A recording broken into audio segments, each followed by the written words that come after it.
Alright, here goes with the one take videos. So I've been meaning to do a video on back up. My name is Dawn and my channel is Don't Forget to Shine, because we all gotta shine. So anyway, we're gonna do this in one take, one go, no editing. So for the longest time I've been meaning to do a video about breastfeeding, specifically how to ensure you have a good supply, and just overall how to optimize the amount of breast milk that you produce. So there's a lot of things you hear, and if you've done a little bit of research, the first thing I mention is going to be the thing you've heard the most, which is drink water. Okay, I can give practical examples because I literally I breastfed my son, and I exclusively breastfed him. Again, not bragging, no bragging rights, no, oh, I think that I am better than. It's just, it was something that I wanted to do, and was able to never use formula, and my son only had breast milk. And I am also a working mom, so this was something that I navigated. Stand by. This is something I navigated while working full-time and pumping and all that good stuff. But either way, back to the first tip, which is one, drink water. And where I was going to with this is, I can literally remember, it being 6 a.m. in the morning, and I would have like a session where I would pump at 6 a.m. before work. And I could remember there being times where I hadn't drank enough water, and I literally was not producing milk. And I would go downstairs to the kitchen and drink like a large, say 30-ounce cup of water, and find that, sorry guys, I'm sitting outside. Ooh, mosquitoes. It's the South, honey. It's the South. And I would find that after drinking that water, I would be able to produce more milk. Like, it would be literally something that would affect me almost within that half hour. I would be able to produce more milk. So it is super important that you stay hydrated, that you drink water, that you replenish it. Of course, it affects your milk supply, right? Like, you're producing milk that is liquid, so of course you need to take in water. Okay, so super obvious one, drink water. Number two, make sure you eat. You can't be starving, so you need to eat well. I'll be honest, there were times right after I got pregnant where I feel like some are not encouraging a fatty diet, but sometimes I swear I would have like a rich meal and find that I was able to produce milk. But that being said, water, nutrition, make sure they're on point. The third thing I'm going to mention, I think, is really super important. It is the key to all of this. And it is an important thing to think about with breast milk and producing breast milk. Breast milk production will be increased because of the frequency at which you breastfeed or pump, meaning it's a supply and demand game. If you don't demand the milk from your body, it will not produce it. So you must be consistent, and you must breastfeed regularly, right? So like I said, I had intervals where I breastfed. One, because I didn't rely on pumping, I did breastfeed, which I fed based on my son's hunger. So basically the more he demanded milk, the more supply I had. Two, when I went back to work and I was working, I also did keep a schedule. And I have a pretty demanding job, work many hours, but I did keep a schedule of, I knew that I had to breastfeed every 3 to 4 hours. Like, I knew this. So I know this is not recommended. I even resorted to pumping while I commuted. I know I shouldn't, I am not saying that this is what you have to do, just given my schedule. I literally had a session really early in the morning. I would pump during my commute. I would put on my breastfeeding cover and I would hit the highway. I would have a session at some point during the morning or early lunch. I would have another session mid-afternoon. And then honestly, my most successful breastfeeding session of the day was my evening commute, where I would literally pump on the way home. All of that being said, the fact of the matter is you have to demand the milk if you want to increase your supply. So basically, I get it. A fed baby is important.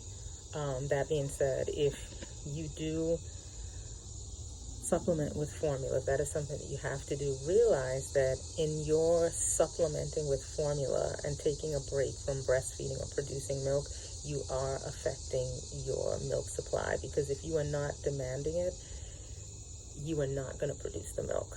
So super duper important. The less you breastfeed, the less your body is going to want to produce the milk.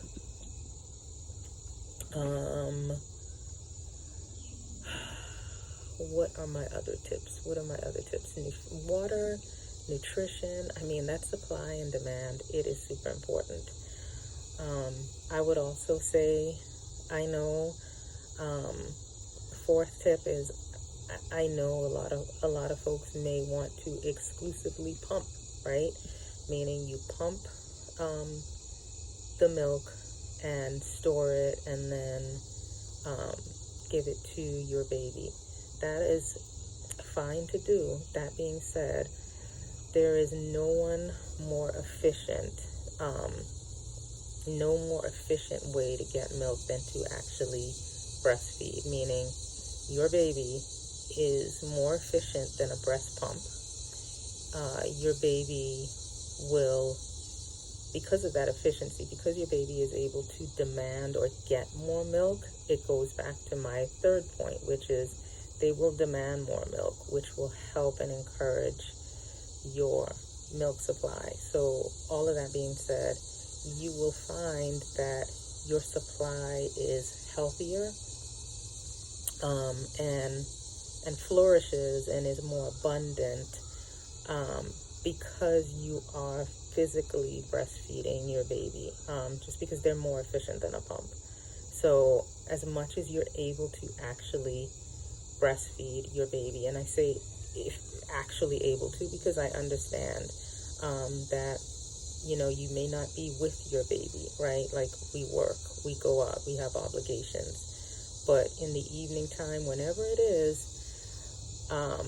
still maintain that actual breastfeeding as opposed to only and solely relying on the pump. Think of the pump as something that you use because your baby is not available. That being said, definitely breastfeeding over pumping, meaning if the two are available, breastfeed. So those are my 4 tips, and they were successful for me, and I'll tell you a little bit more about my story just as encouragement, because a lot of times, I know there are times where maybe your supply doesn't come in, but I think a lot of times, and side note, you may hear those stories of, you know, the woman whose baby starved because she wasn't producing enough milk. So of course you want to be wise about these things, but I just recall being in the hospital. In those first few days, you feel so overwhelmed. You're asking your body to do something, in a lot of cases, if you're a first-time mom, especially, something your body has never done before. And it is antagonizing, it is frustrating. You do feel as though you are not doing it right, or, you know, your child is always hungry. And that's just because literally it's like you may breastfeed 15 on one side, 15 on the other side. Maybe you've breastfed for half an hour, and then that baby needs to be changed, and before you look, you turn around, it's time to breastfeed again. So it may seem like you're continuously breastfeeding, but the thing about that is, if you're able to do that, that is the thing that is going to increase your supply. In the hospital, I know they offered me to supplement, because it was a challenge. It's something that you're learning how to do, and the baby doesn't know and you don't know. And I just say, don't get frustrated. I definitely know it. It is nerve-wracking, because a baby is going to lose a certain amount of weight in those first few days, and you just want to continue and stick with breastfeeding. Stick with the frequency, because it will seem like you're breastfeeding a lot. But again, like I said, if you demand it, as in if you demand the milk because of the frequency of the breastfeeding, your supply will come in. And this leads me to one other tip, not really to do with increasing breast supply, but also a tip and something I personally learned is, if you are finding that breastfeeding in the beginning is difficult, or maybe you feel as though, your baby is breastfeeding really long, right? Because that was my situation, where I felt as though the breastfeeding sessions were incredibly long. It wasn't a 15-minute on one side, 15-minute on the other side, half-hour affair. It was an hour affair. And what I found in the first few weeks of my son's life was, and this is something you want to check, he had a tongue tie. So, and it was something a lactation, am I saying that correctly, specialist in the hospital noted, and brought to our attention and said to keep an eye on. But you hear, you're tongue tied or whatnot, but it literally is, your tongue can be attached by a tie that restricts its movement. And that's not a huge deal if a baby is feeding on a bottle, but if they're trying to breastfeed, if they don't have the ability to move their mouth and suckle fully, then they won't be able to efficiently get that milk. And so my son, at 2 or 3 weeks, we had to go and have a tongue tie snipped, because he literally, if he tried to move his tongue was so tightly tied to his mouth that it barely moved. And so you'll also hear folks say a lip tie. So there's some kids have a lip tie where their lip is restricted in movement. My son had a tongue tie, and I researched and I looked it up, and that literally changed our whole breastfeeding experience. Because in the beginning, the sessions were an hour long. I thought, oh my goodness, we're not doing this correctly. But a large part of the problem was he literally had a tongue tie that restricted his tongue's movement, and he was not able to efficiently demand the milk. So his breastfeeding sessions took longer, and I think they were exhausting probably for the baby, because he had to work hard to get the milk. So that is another tip. Pay attention literally to your baby's mouth to make certain that they don't have a lip or tongue tie. And it sounds really scary, but it literally is a quick snip. And then it does not restrict the movement of their tongue. And quite honestly, later in life, you probably save them, because literally being tongue-tied is an issue, but you've probably saved them an issue later in life. And my son now, if you look, you can't tell that he had a tongue tie. It didn't regrow. It was just something that he genetically had. So to recap, water. Your water drinking has to be on point. Your eating, I'm not saying that, I'm not trying to tell you be the healthiest. What I will say is, I did have a pretty healthy diet. I did also find that I could not eat dairy. My diet, there are a lot of things that weren't in my diet, so I know that's something that people worry about or have issues with breastfeeding. They find that certain things they eat,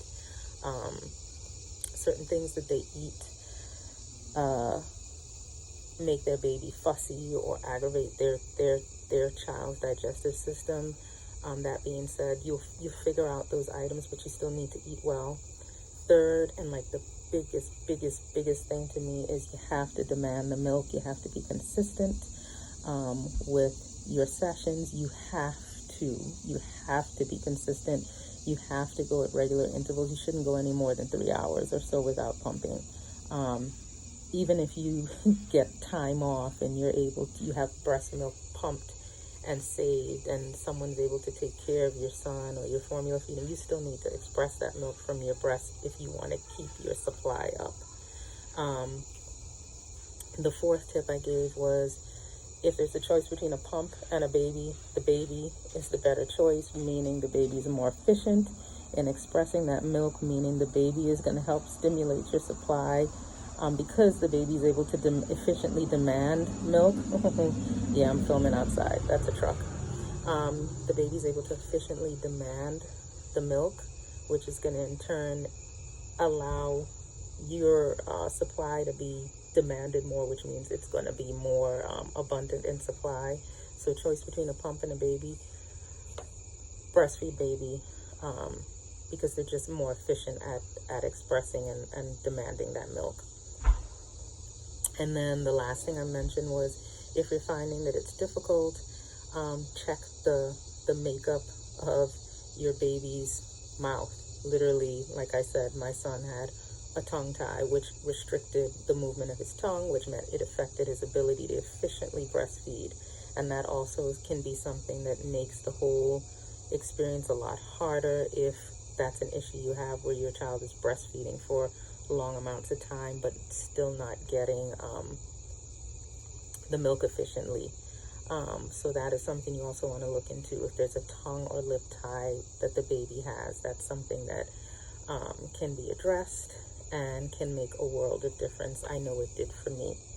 Like I said, use these tips. Don't be discouraged. Don't think it is. I think it's much more rare to not able to have issues with breast milk supply. I'm not saying that it does not happen, but a lot of times we feel as though our bodies can't produce the milk, and it truly is. We just have to hang in there and be frequent and consistent and continue to breastfeed. Those are my tips, and I hope they're helpful. Don't forget to shine.